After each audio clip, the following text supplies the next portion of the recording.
Hello and welcome to this episode of the Guys with Glasses podcast. I'm Bandito John, and I have with me No Name Josh. Hey Josh, how's it going? Good. It was a good weekend, 4th of July was pretty freaking awesome. It was, yeah. So we hung out for 4th of July and we went to go see derby car racing mayhem. It was like Twisted Metal in real life. It was amazing. It was a lot of fun. And I did not know that John had never gone to a demo derby. Yeah, these things are awesome. I feel like I missed out on, in my childhood about this. This was so much fun. Like they had these cars that were like, Josh, you were describing it to me. They're like little hatchbacks that basically have been like souped up. Oh, well, they haven't even been really souped up. They've just been turned into crash resistant, I'll say. So like, yeah, I think they probably have like a roll cage and the rain helmets and racing seats and stuff. And it's crazy because they'll go in like these really small figure eight track, and the part where the 8 intersects, they have to cross this, and there's all these cars going right there, and it's just crazy. Like they basically have a split second in order to not get hit. I mean, these men and women have balls of steel. It is amazing. Oh man, I really liked the Hornet racing. There were so many cars on the track. Like when they did the Hornet figure eights, just the little four cylinders. Yeah, that was a lot of fun. One of them ended up upside down, didn't it? Yeah. So another car got wedged underneath it and flipped it. It was crazy. And everybody was cheering and stuff. And then, yeah, everybody was fine. And then, and then we saw also, like, the derby crash car. Like, these super ghetto cars. I mean, you have, like, station wagons and, 1970s cars that were already beat to hell. And there's like 10 or 15 cars, and it's the last one standing wins, and it's just amazing. Like they're just running into each other. And what I thought was really cool is that like the last car, everybody's trying to cheer for it, to take out this other one, and it's like it's missing a tire. It's like an accordion. The back and the front are all smashed in, and it's going like 3 miles an hour, and it's like slowly starting to catch on fire. But that thing is giving it its all. It's like it's car gladiators. It's just amazing.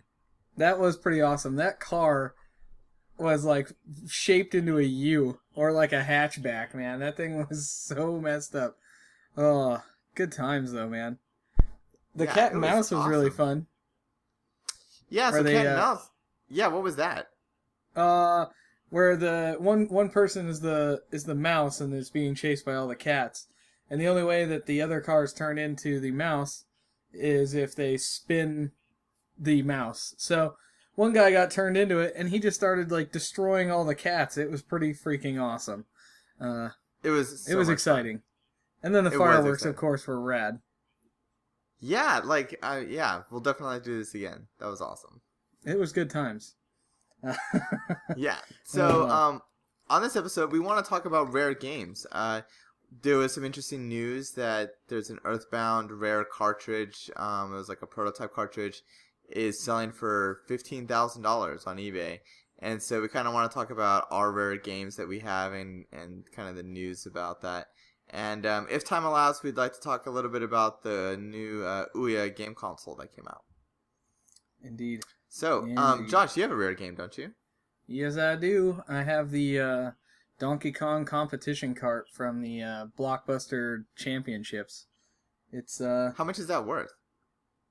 Last time I looked, it was worth around $1,000, or at least that's what the last one sold for, which is pretty awesome. Yeah, I traded it for only a few Xbox 360 games. It was pretty awesome.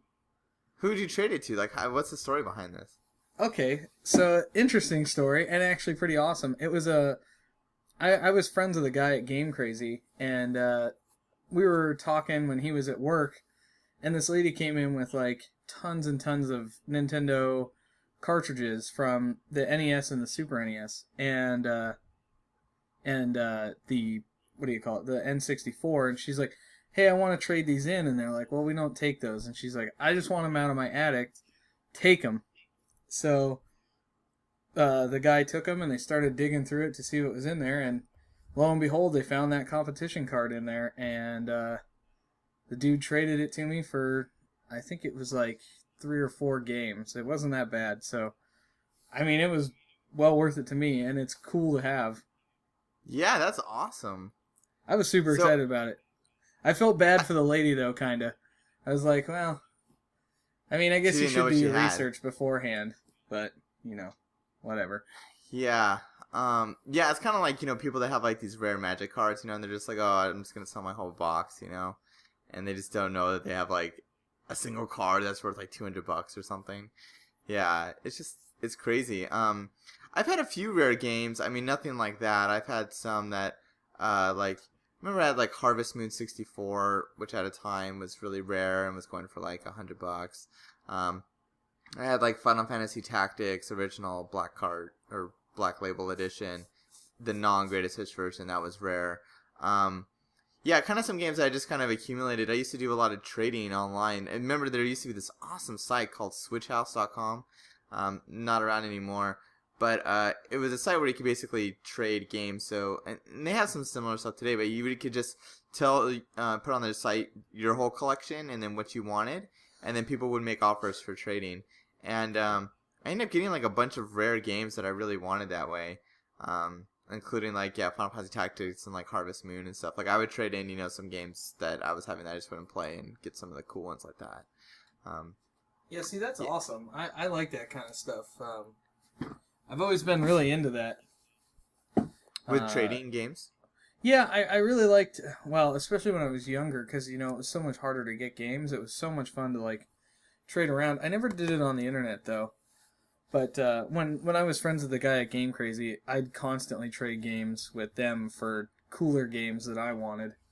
But because they had like access to like all sorts of like rare-ish kind of games. Like I have Shadow of the Colossus and non uh, greatest hits version. I have what the heck is that other game? They just re-released it on with Shadow of the Colossus, the HD version. Oh, Eco. Yeah, Ico. Yeah, yeah. I have that also. I, Yeah, I, I I've don't think they're worth a ton, but they're worth a little bit. Yeah, like I had a bunch of these games and I wasn't playing them and they were just kind of literally sitting in my closet and in college and I was like, yeah, you know what? Somebody else will like these, so I ended up selling a bunch. And I don't remember what I spent the money on, but it's nice kind of getting those out there, in gamers' hands rather than just kind of holding on to it. But I mean, in your case, we have like this rare, kind of treasured collector's item. I think that's awesome. Have you ever thought about getting it graded? Yeah, actually I have because maybe someday I want to sell it. So I was planning on sending it in sometime, but I have to figure out who to send it to and all that stuff. And I literally Yeah. have not looked into it at all. Yeah, on the topic of Earthbound, I remember when Super Nintendo was kind of starting to get phased out and going to the Best Buy chain of electronic stores, and I saw a bunch of copies of Earthbound there, and I was like, I don't know if I really want that. And they were selling it for like $5 at the time, just Man, total discount bin. And now in an sealed box, it goes for like hundreds of dollars. It's just ridiculous. But I think Earthbound's just one of those special titles because they haven't re-released it. It's finally actually coming out on Wii U later this year. yeah, Um, yeah. and I'm excited about that because I've actually never played Earthbound. I've always wanted to. But, I feel like a lot of titles now, especially a lot of the best ones, are getting re-released as downloadable titles. Like I had Castlevania Symphony of the Night. I own that disc and I got that in a trade and I love that game. But now you can get it for $10 and, the value of the game dropped a little bit because of that. So it's interesting. It's like the market kind of depends upon is it easily available for other people, and like for Earthbound, it's not. This is the only way to legally play it without getting a ROM. So Yeah. Well, so the cool thing about like, sorry, going back to that lady who dropped off the box, because it just popped into my head. There was two other rare games in there that were in the original cardboard boxes, which was Earthbound, which is worth like, I don't know, $250, maybe $300. that's crazy. I don't know. It might be even more. I'm not sure. And Metroid or Super Metroid was in there. Both of them In are worth box. like a couple $100 in box. Yeah, in the cardboard box. It was Yeah. freaking amazing. I don't know what that lady was thinking. Like, I don't know. I would have done a little bit of research before just like giving away some of that stuff. Yeah, but some people that are just like maybe they're not as techno savvy or just don't know. just want Don't it care. easily gone. Yeah, and she probably got like $5 for the whole box. Oh, No, poor she lady. didn't. She literally just gave it to them. Oh, she just donated them. Wow. Yeah, because they were like, well, Wow. we can't trade them in. So she was just like, okay, well then take them. I don't want them. I've heard some stories like what's the one super rare Nintendo game that they only made a few of? The track Oh and yeah, field. the track and field. Yeah. Yeah, so I mean that game, they like reprinted it as something else, but there was a really super limited edition run, and there's a lot of collectors out there that want to get the whole Nintendo, every game Library. release. Yeah, and Yeah. that's one of the holy grails because there's only a few known in existence, and how much do those copies go for? Like 25,000 or something crazy? Oh yeah, I think it might have been even more than that. I can't remember. I think it was like 32. It was Yeah. freaking ridiculous. So this one person, I remember reading a story. She found out that she had it, and she went online, and I think it was still sealed. It was just crazy. Yeah, it was still sealed. Yeah. Yeah, and she tried, and she was she brought it into like the game store and said, I want to sell this, and they're like, oh my god, this is like the holy grail of gaming. All we have, we'll have to go to the bank. Like right now, it's like a little mom and pop game shop. We will give you like 15K right here on the spot for this game. And she's like, no, I know it's worth more than that. And they're like, I'm really sorry, we don't have any more money. It's like that's a lot of money for just a small game store, and GameStop's not gonna pay for it. Yeah. So, yeah, it's just kind of crazy. I think it's also like once you have something that valuable, it's like how do you sell it? It's like you can't just put it up on Craigslist. Like, oh, let's go meet somebody in a parking lot. It's just... Get Oh, that jumped. sounds safe to me.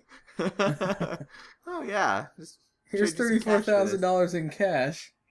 Yeah, in unmarked bills. Here's the briefcase. It'd be awesome. No, man. Yeah.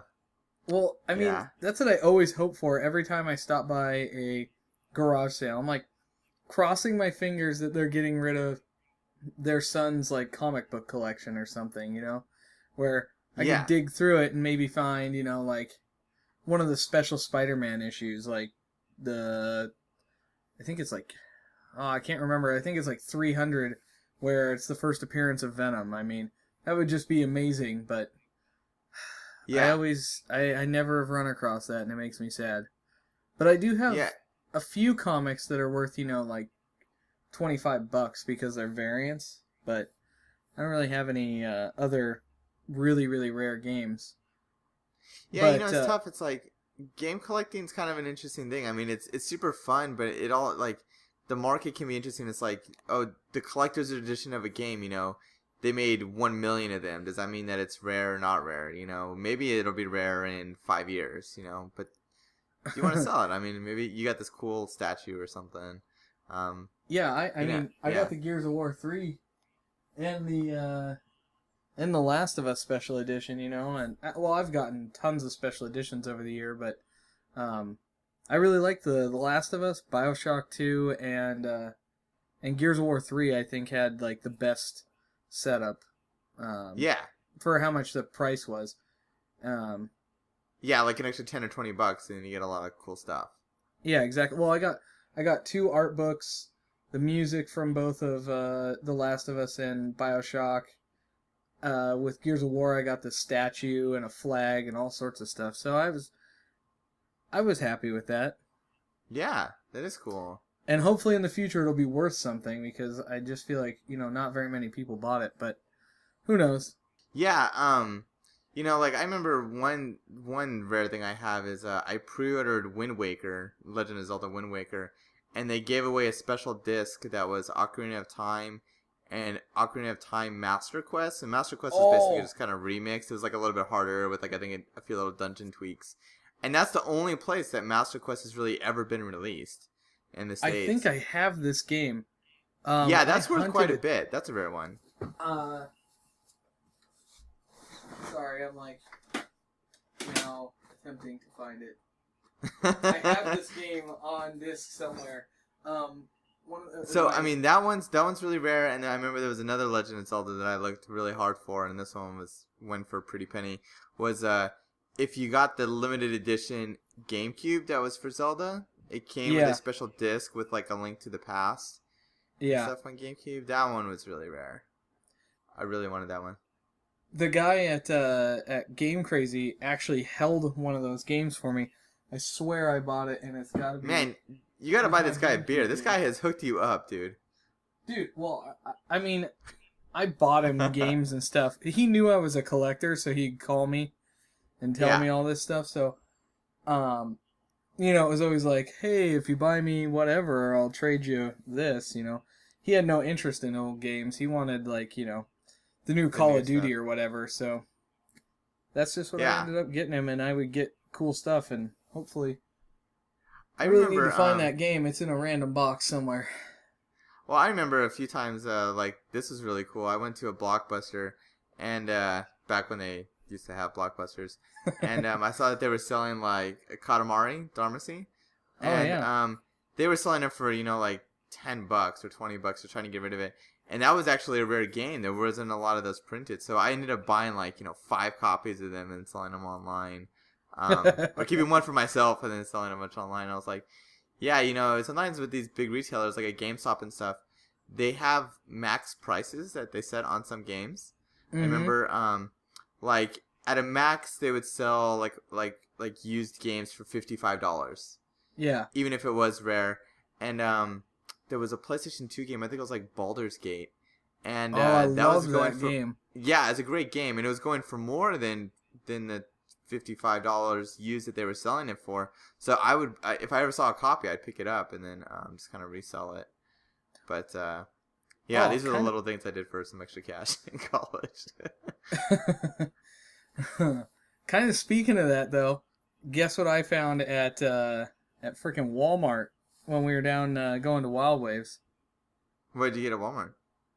Cheap Magic cards. First of all, you can get 3 boosters Yeah. and a promotional for $10.97, which is badass. But not Yeah. only that, they have like old packs. Like they had Mirrodin and Stars of What? Mirrodin 2011, 2012, Innistrad, That's cool. and some other ones. And I was like, holy crap, I am so buying these. So I bought like $40 worth of Magic cards like right away. It was ridiculous.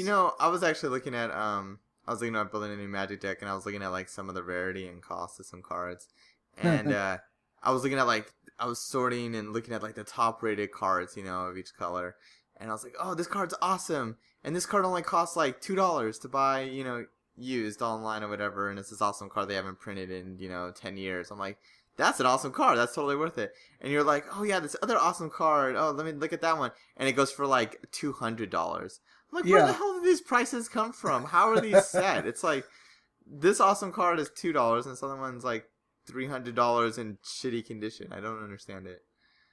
But well, I think it's by yeah. obviously how many they printed and all Yeah, that kind of yeah. stuff, but also like how many are possibly surviving. If they only have That's like true. 2 that are in shitty condition that they have from all the comic stores in the world, then it's gonna be worth a ton. Yeah, it's interesting. I was reading this interesting fact today that in Magic the Gathering there was this one set back in the early days when they have Magic research and development. So like basically there's there's people that work there that are responsible for like figuring out what the cards to use and how much it should mana cost to put out and everything. And one time for an expansion they let one of the universities in Canada kind of figure it out. I don't know if it was like due to not having budget or whatever. And this is kind of pre-internet time, so like they had to like send the details back and forth and stuff, and it took a long time. Well, anyway, that expansion, like there is so many broken cards in that expansion because clearly like this wasn't done by the normal people that did research and development. There's like some ridiculous cards that are just crazy good that are just like they would never even think about reprinting them. They're just like too amazing. Yeah, It's like or just totally ridiculous. busted.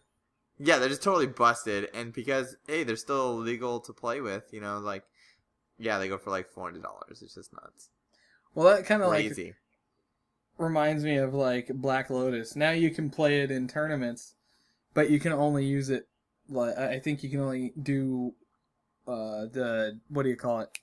You can only use it once essentially, and just to Yeah, limit its power. I remember when I was a kid seeing a Black Lotus at like the comic book store, and it was like $200. I thought that was crazy. And now it's like, oh, that card goes for like $2,000 easy. It's You like, kind of man, you wish can you put had bought like, it. yeah, you can kind of like invest in Magic cards. I mean, maybe that'll be my retirement. Hopefully, my wife Yeah. wouldn't mind if I did that. Yeah. Well, I have so many Magic cards that I have a feeling that might happen someday. They'll be like, we just as a disclaimer, we do the Guys with Glasses podcast does not offer legal advice. So please don't put your 401k into Magic cards. That is not a good strategy. Probably not. Probably not. Yeah. Yeah. But yeah. So let's shift gears and let's talk about the new Ouya game console a little bit. What have you heard about this? I have heard about it, and from what I read on on Screw Attack's Facebook page, they were saying that it is not off to a good start, and that it'll probably make one of the funniest unboxing videos that they've ever put out. So, looking forward. I'm excited to see it because I feel like it's probably more awkward and worse than when they unboxed the Black Ops 2 Special Edition. Cause the one with the remote control car, or the one with the night vision goggles. No, the one with the helicopter thing. Oh, the helicopter. They couldn't get it to go more than 2 inches off the ground. It was freaking hilarious. Yeah, and then it bashed into something and blew to pieces. I mean, the ambition and what Ouya has gone through is just insane. I mean, if you think about it, a year ago or a year and a half ago, they said we want to make a game console, and in that time frame, they hired people, they built a hardware product, they manufactured thousands or tens of thousands of these things, and it's impressive that they got this off the ground so quickly, but I'm not surprised that it's having issues. I mean, I was really interested when it first came out. I thought this could really be kind of the future of gaming. I thought it was really interesting, but I mean, I'm not surprised that you're having mobile games that have been tweaked to work on a controller on this device, and it just not being very good.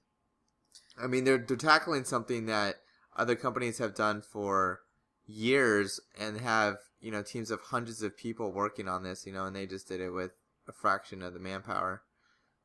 I know, it's like, I always feel like, oh, how hard could it be to port something from computer to console or vice versa? But it takes tons of people to do, and yeah. I don't think Ouya's had enough time to deal with enough companies and everything to get this solid platform down yet. Yeah, I mean, you think about just making a user interface. How does a person work with the device?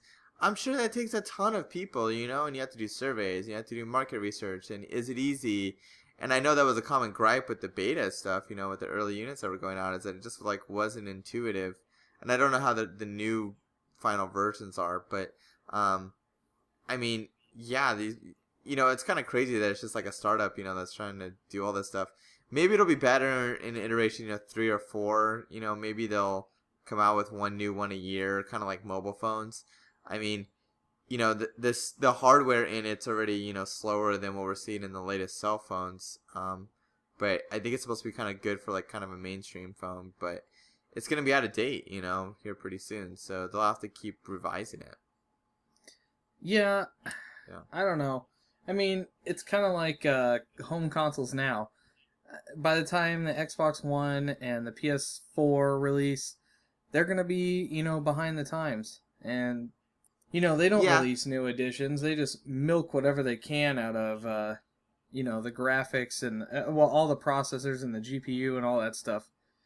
And somehow they squeeze just more and more out of it every year, I mean, that's true, but on the flip side of that, for the business, a console is going to sell, 50 million units plus over the course of its lifetime. And Ouya would probably be lucky if it sells, 1 million. Yeah, I agree. I mean, it'll be lucky if it sells, I think, 100,000, to be honest. Yeah, and, I don't know their business plan, if that's what their target is, but, yeah, I mean, I think there's a real market for this. I've heard rumors that Google's now thinking about making their own, and potentially Apple with the Apple TV, and having Ugh. Apple apps working on that. Um, I think a lot of it comes down to the controller. I would much, much, much rather play a game with a controller than I would on a touchscreen. For most I game agree. types. Like I've tried playing like Sonic on my phone, and it sucks horribly. Oh, It's like yeah, you just it's can't, you atrocious. just don't have that precision there. But there's games like Phoenix Wright, Ace Attorney. There's been like Professor Layton that's been ported over to iPhone. Those games I think are perfectly suited for that screen. Being able to play that stuff. And then there's games like Angry Birds, which are designed for a touchscreen, which work great with it. But yeah, I just don't see like how you can get like a mass market appeal for all types of games without having you know, a good controller. And the thing with Ouya is that you're porting over games that are typically meant for a touchscreen to a controller, so they're just being ported over. And so then you're just not having like this good experience. It just kind of feels like kind of half-assed. Yeah, So. it's so difficult to get into the hardware game, and I just feel like they don't have the, I don't know, the experience or the skills to really. They don't really have anything to like knock anybody off. The Yeah. closest they're gonna get to knocking off anybody is like that stupid Nvidia screen, like controller that hooks up Oh yeah, but that to a thing's like phone. super expensive. Yeah, it's like $250. It's ridiculous. Yeah, dumb. Or it might be even Yeah. more than that, but I can't remember. But Yeah. either way, terrible, terrible idea. And Yeah. I mean, I think that will sell more than the Ouya console. So I don't know. Yeah. I hope they do better than I think, but I don't think it's gonna happen. Yeah, I think competition is good. I think that it'll probably take a Google or an Apple to really make the world notice these, $100 devices that are, playing these mobile games on a screen. Some people have talked about that, they want an Ouya for streaming video content. So I think that's cool. It can be like a little $100 basically home theater PC, built Yeah. in, kind of optimized for that. I think that's kind of a good strategy. But yeah, I don't really see it, having a Well, I guess long-term growth. the other thing is like all the hacking and modding that they said that they would allow. Yeah, That might bring in a bunch of people, but I yeah, just like don't see Raspberry it going Pi, anywhere near mainstream. like the Raspberry Pi, which is a little motherboard device that it's basically a computer that you can buy for $30, and you just gotta plug in you can plug in your monitor, your keyboard, all automatically, and it runs Linux, and it's awesome. I have one, and that thing. I mean, they're originally planning for it to be like for like schools, and Yeah. just kind of learning about that, and then they opened it up to the kind of the hacker community, and it sold so much better than they expected. They were having so much trouble for a long time just keeping up with demand for building this stuff. They had to get like other building manufacturers and stuff to just crank these out just even at a faster pace, and they're awesome and they're still super popular. And people use those as a little home theater PC for $30. So I think if they could have a seamless experience where somebody just plugs in a monitor, they plug in their controller, they get cool user interface, and they can stream their video content, and people can make some apps for it. I could see it having some growth there. But I don't know. I mean, they're starting to sell it at Best Buys, I think, which is good. That gets it into more mainstream users. But yeah, it'll be kind of curious to see how this pans out over the next couple of years. Well, yeah, if it doesn't sell well in like Best Buy, that does not bode well for the True. mainstream True. market. But like you said, hacker market is huge, and people might just flock to it. It'd be kind of cool to see a console that's just willing to do whatever. Yeah. Yeah. Actually, one more thing before we go. How ridiculous is it that Dom Matrick got paid $50 million to go to Zanga? Yeah, that's crazy. That is nuts. Either way, Zanga's stupid. and they're going to continue that Dogmatric. tailspin. Oh, I know. Same here. Yeah. 50 million would make me go wherever. But anyway, so what do you want to talk about next week, maybe? I've been playing a lot of Magic 2014. I like to talk about some of that, some of the differences. Okay. And I'm hopefully going to get the new Walking Dead DLC. Maybe play through that. We can chat about that. Oh yeah, I gotta do that too. That'd be fun. Yeah. And I think we'll sad. also have a special guest next week. We're gonna have our friend Andrew on. Indeed, we will. He would have been on this week, but audio got a little wonky. Yeah. So, maybe we'll talk about zombies and stuff. We wanted to do a special zombie episode. All right. So. Well, that sounds good.